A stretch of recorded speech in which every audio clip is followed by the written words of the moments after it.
It is double XP time, baby, and it's time to get those gains. In this video, I'm going to be going over some tips and tricks to make double experience a little bit more bearable, because it can get very boring when you're just grinding out some skills. So, let's talk about it.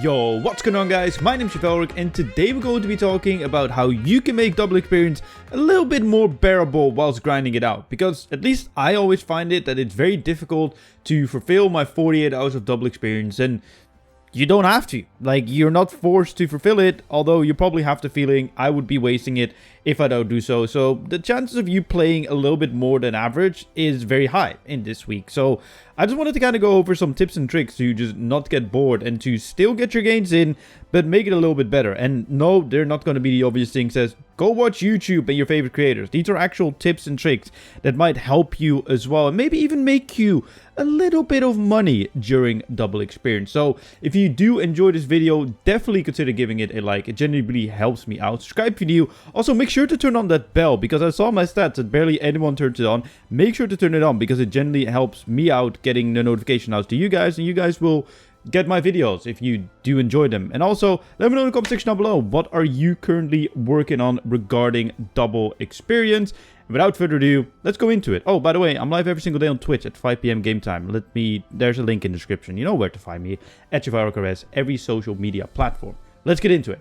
So, first of all, you need to play 4.3 hours a day average to be able to fulfill it. Obviously, probably the weekends you'll probably be playing a little bit more, especially if you do some AFK stuff on the side whilst you're watching some football or any other sport you might be watching, or maybe just Netflix or films, or maybe even chilling with your friends. Wow, imagine having friends when you play RuneScape, right? But the main thing that I feel like always happens during double XP, at least to me, is that I just kind of get bored of just grinding one thing out. So I usually set like a big goal for myself of like, oh, I want to get 120 herblore, and I have all the supplies stacked up in my bank. Obviously I already have it, but when it happened, I did get bored along the way. Thankfully, I was streaming and I was talking to people, which really helps. But hey, not everyone is a streamer, so that really doesn't apply to everyone. One big tip that I can always give is just switch it up. Like, literally, you probably, hopefully, have set, like, multiple goals. At least that's what I usually do.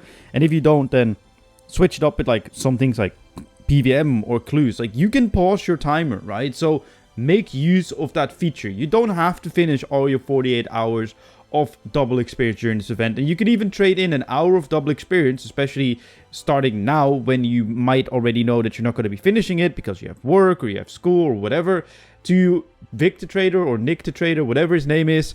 He can be found in Fort 4 and 3, where you can just trade it in at his shop to get some experience lamps or extra dummies or whatever else he sells. You can trade it in, and it's definitely useful to do, especially if you're not going to finish it, and still get some stuff out of it besides just having it sit there at the end of double experience, because you can only trade in an hour a day, if I'm correct in saying so. I believe they haven't changed that in a very long time. So if they change it for this double experience, my bad, but you can only trade in an hour a day. So in total, 7, or no, actually the double experience like 10 days, but from me making this video and you watching it maybe on release, it's like 7 days that you could still trade in your experience hours. But yeah, pause your timer and go do something later. It generally will help you out with achieving your goals a little bit easier. And as I said, don't grind out one goal. If you have crafting, fletching, and I don't know, fishing to go, do some fishing, then go do some fletching, and then go back to doing some fishing, and then do some crafting. Switch it up, or go stand at different banks, because at this point there's just portables everywhere. Doesn't matter if you go to Fort 4 and 3, Lumbridge Market,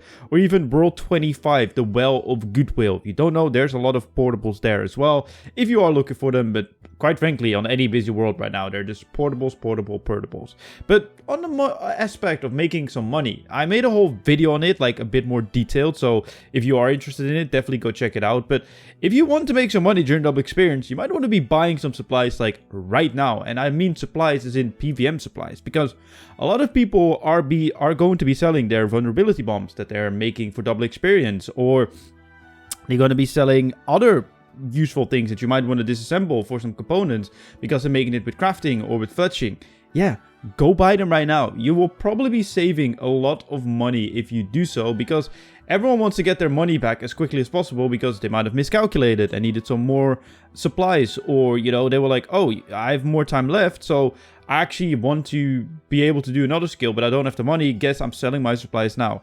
Unfortunately, fortunately for us, but unfortunately for the players who are losing money on it, this happens way too much. People are always making this particular mistake when it comes to double experience, and to me that's always like quite funny when I see it, because you just lose so much money. Like, the best thing you can do is, like, if you make vulnerability bombs, just look at the average price of vulnerability bombs just around the year, which, at least for me when I was making it, was 30,000 GP or 32,000 GP. I've just put it in and slow sold them over time.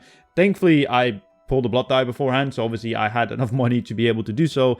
And I understand if you don't have like FU money sitting around, it will be a little bit more difficult to be able to, you know, slow sell everything, but definitely recommend slow selling stuff. And if you have some gear in your bank that, you know, you might have gotten from PVM, and this is a great time to PVM, by the way, because everyone who sold their gear, which, as I said, also unfortunately still happens, they will be buying it back around the end of double experience. So probably next weekend is when they're like, oh, I did my training, I'm going to be buying back my gear. And you can make a lot of profit on it, especially if you have some gear and you want to take the risk, especially if it's not augmented, to sell it and then buy it back a little bit later, because it will always go down in price. If you just look at any graph on the wiki, you can always see a little spike in gear prices after double experience and a drop afterwards as well, because people are not buying it anymore and there's like a drought in it. It's definitely a useful tool to be able to, you know, make a little bit of money or save a little bit of money. So don't buy gear if you need your gear. Just wait a little bit and go do something else, and never sell your gear to begin with, because gear makes money and money makes you more money, really. Another thing that I think you should be doing, and I said I wouldn't bring it up, but definitely do so. Go watch your favorite content creators, whether it's YouTubers, Twitch streamers, whatever. Everyone's live during double experience anyway, whether they're training on double experience or just doing some PVM. It is always good to help them out and support them, because, you know, it's quite nice for us to have people to talk to, especially on Twitch if you're skilling and you're just chilling.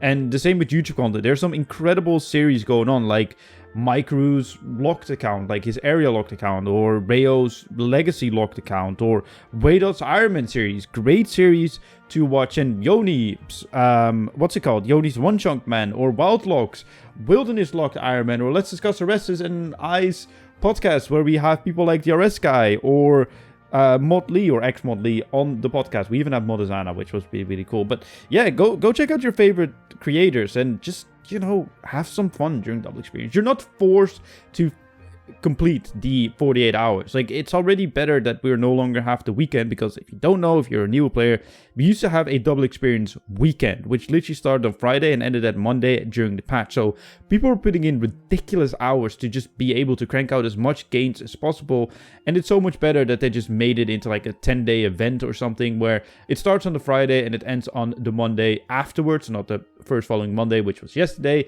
but next week Monday on the 29th of May is when it ends. Like, it's so much better, so much healthier, and you can actually go outside, because it's actually, at least here in the Netherlands, the weather is quite nice. So yeah, get your gains in, and I really hope these tips and tricks just helped you. It's a bit of a simple video. I'm really sorry. Next week we'll have extremely good videos in necromancy content, and I'm super excited for it. So if you are hyped for it, definitely subscribe, turn on the bell notification, and yeah, leave a like on the video if you did enjoy it. Let me know in the comment section down below if you have any tips. And without further ado, my name is Valric, and I'll see you guys in my next video. Goodbye.